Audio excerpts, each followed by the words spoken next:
Hey everyone, Brendan Snyder here. How are you? Thanks so much for joining me and welcome to a special review for Queen 1, the 2024 remix version of the album. It just came out on October 25th of 2024, this being their debut studio album released back in 1973. So just over 50 years celebrating it here, now getting a 2024 remix. We're going to get into this whole thing here. I'll break it down, talk to you about everything, do a little unboxing on it, and we'll start that up in just a bit. But before we do, if you're new to my channel and you haven't already hit the subscribe button, please do. Also, leave a comment, hit like, all those things help support my channel. I'd greatly appreciate it. And of course, as an added bonus, by turning on notifications, you'll never miss an episode and stay up to date on really cool videos just like this with a review for the brand new Queen 1 2024 remix album. All right, so a little bit of background here. With Queen forming in 1970, it provided 3 years of time for them to, work things out and get together and all that sort of stuff that was or would become the debut album that we're here to talk about. But before they became Queen, they were actually called Smile and had a different lead singer in Tim Staffel. And he's actually got a writing credit on this album, which is why I mention him.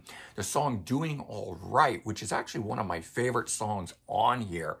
Now, the debut album that we're talking about combines a lot of different genres and would be something that would become really a sort of standardized thing for the band going forward. But we got hard rock music, progressive rock, we got what would become pop rock music on here, folk, pop.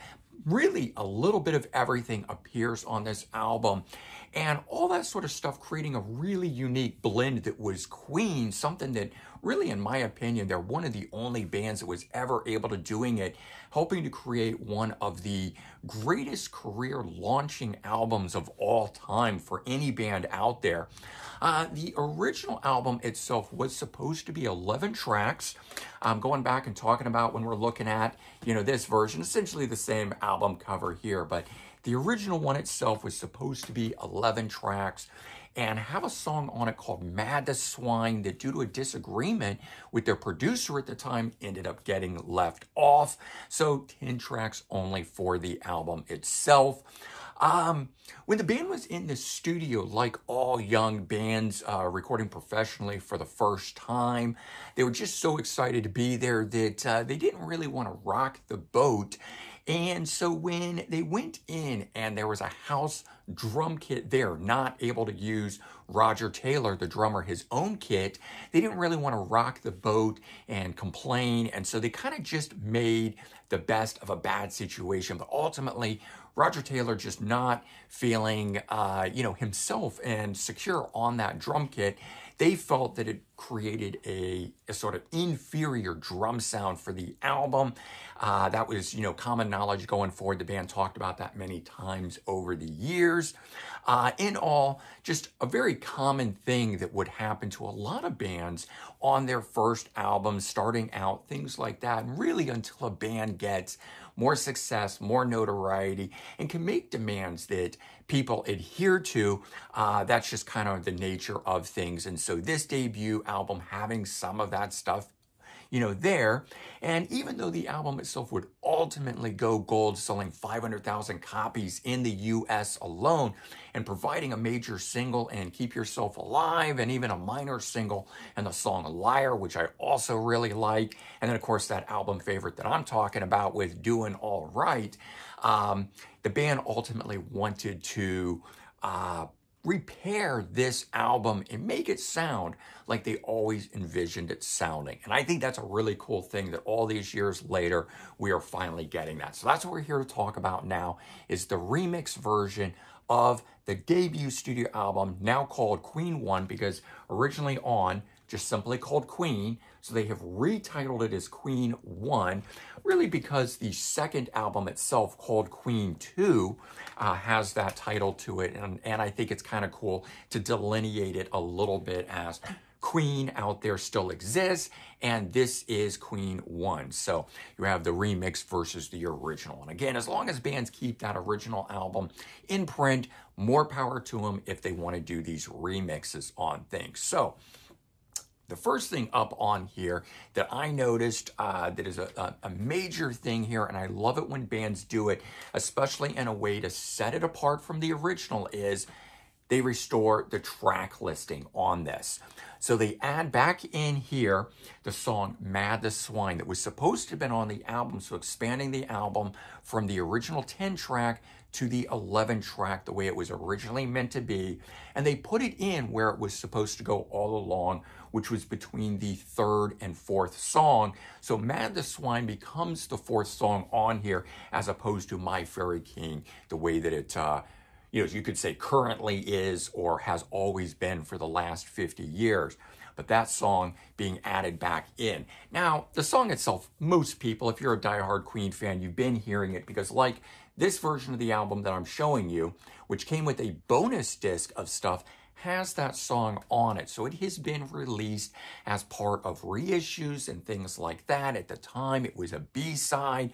So the song has been out there. It's nothing new in that regard. It is new in terms of its 2024 remix being included on here.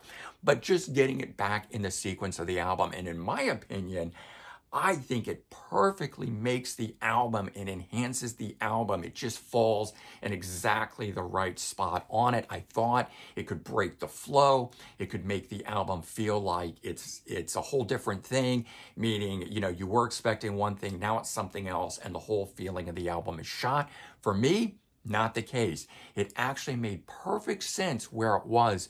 And I think had it always been on the album, it would have felt that good to have been in that spot.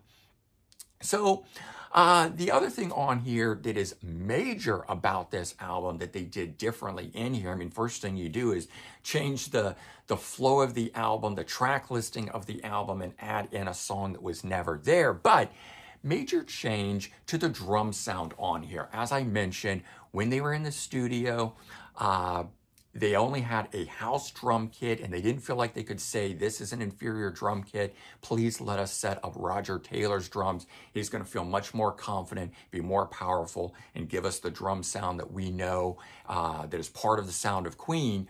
And they didn't do that. And I kind of get it. They were young, hungry. They were just happy to be there, glad to be in a recording studio. So they didn't do that. Well, they went back in and painstakingly enhanced every drum hit for this album. And I don't know what kind of time that took, but hearing the interviews with Roger and Brian talk about this, that really is the major enhancing quality here, is what they did to the drum sound on it, saying they finally have restored this to the way they envisioned the album with that type of drum sound, giving it the real Roger Taylor flair that probably always should have been there from the get-go, fixing something that they felt was a mistake that they always hated about the album has now been taken care of.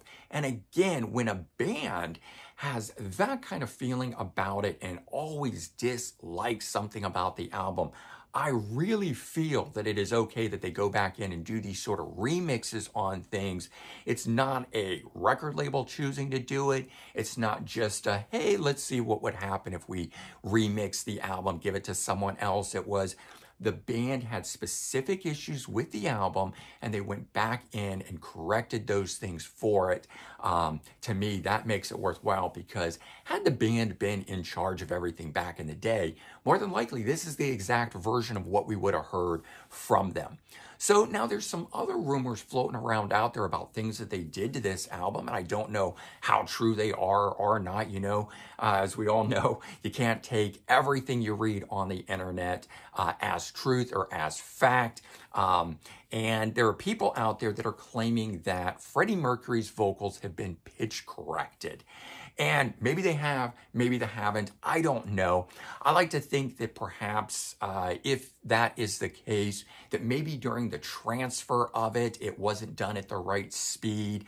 And even though not noticeable to most listeners, it was something that always bugged them, or something that they only noticed doing a digital transfer today. They said, oh, wow, these are actually off slightly. The person who mastered this in the original day just was off a hair. Let's fix it. But basically, the information out there is that people have put this into a computer and the computer has told it that the pitch is slightly corrected.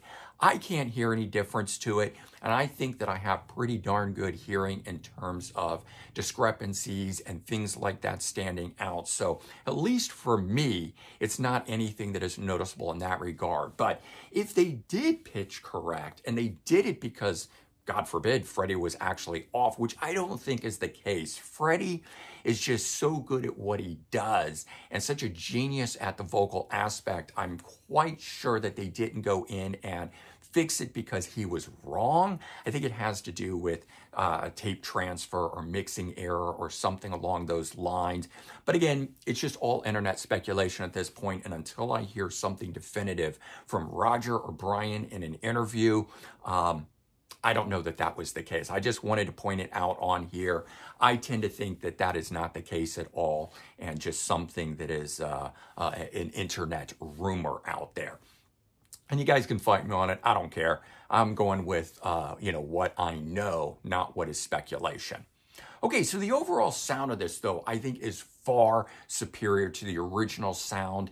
I thought the original album itself had a very dated feel, and why not? It was 1973. Of course, it was going to be of the era. It was very early on for progressive rock and pop rock and things of that nature.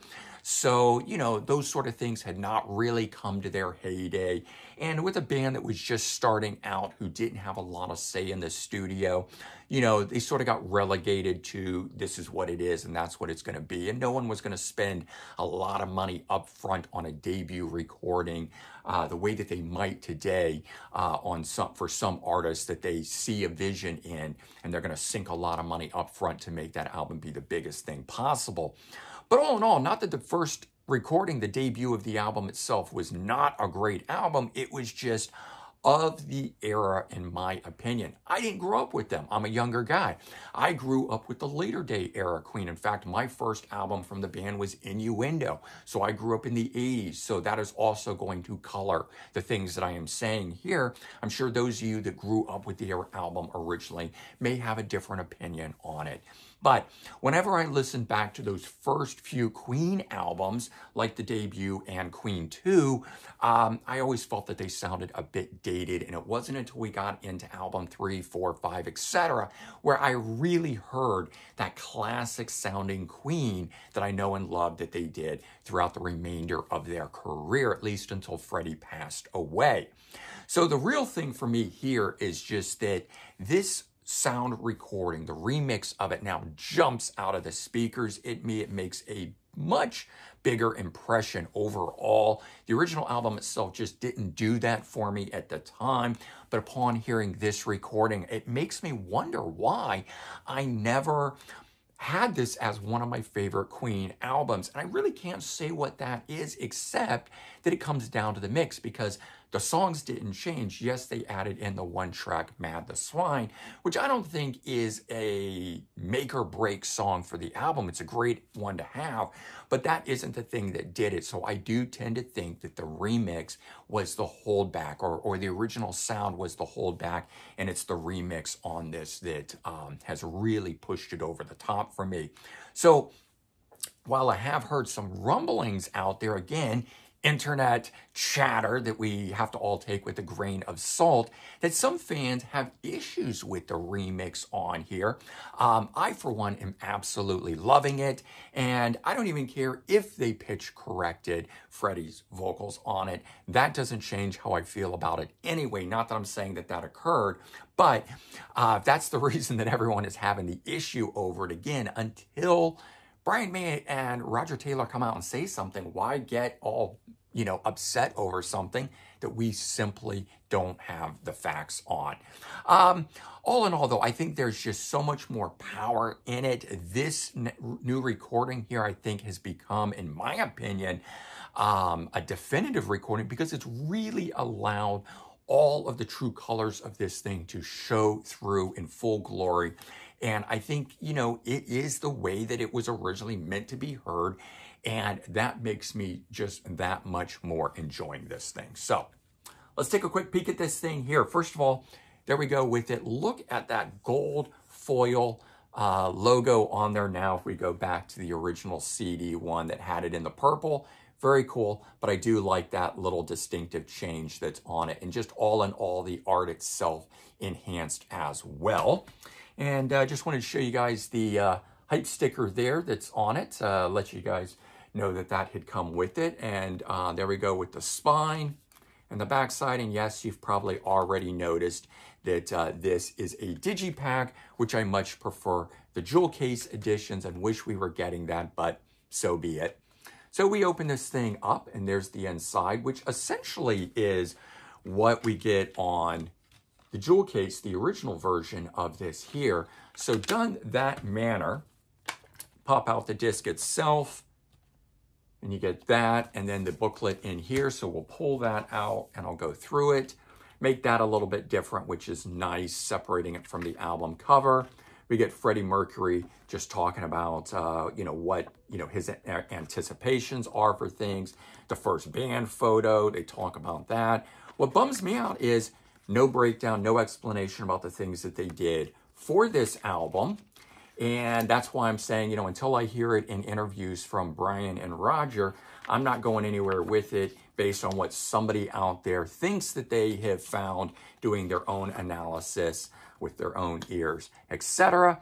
We get album original production and new mix credits and the backside of the booklet there. So all in all, bottom line on this thing here, I believe that the remix was 100% warranted on here. It additionally elevates the great songs and aspects that were already there, but I think it makes them better. It did not change anything on here so much so that it's unrecognizable. It leaves all the parts intact that, you would expect to be here. It just embellishes them. It just makes them that much better, such as the drums. I thought the drums were fine before, but I really hear the difference now on it. The recording is just much bigger in its sound. It's got a bigger life to it, bigger presence to it, making it come across, in my opinion, just that much better, giving it much more of what I call the Queen sound. And that was a sound that for me didn't really hit in for the band until the second, third, fourth recordings, really coming along until they got to the later era of the career in the 70s. And it kept growing with each album. But now I feel like this album has that sound to it. And so I think that the remix itself enhances it. It doesn't detract from it. It's totally worthwhile. And I think Queen fans should definitely go out and seek this version of the album out and check it out. And so there you go. That is my review of the Queen 1 2024 remix version of the album. I hope you guys enjoyed it. Let me know your thoughts on it. I guess if there is definitive proof out there in some manner regarding the pitch correcting from Freddie Mercury's vocals, I will be glad to hear it. But as I said, until I hear it from Roger and Brian, I don't know. All right, everyone. Take care. Have a good one. And I'll talk to you real soon. Bye-bye.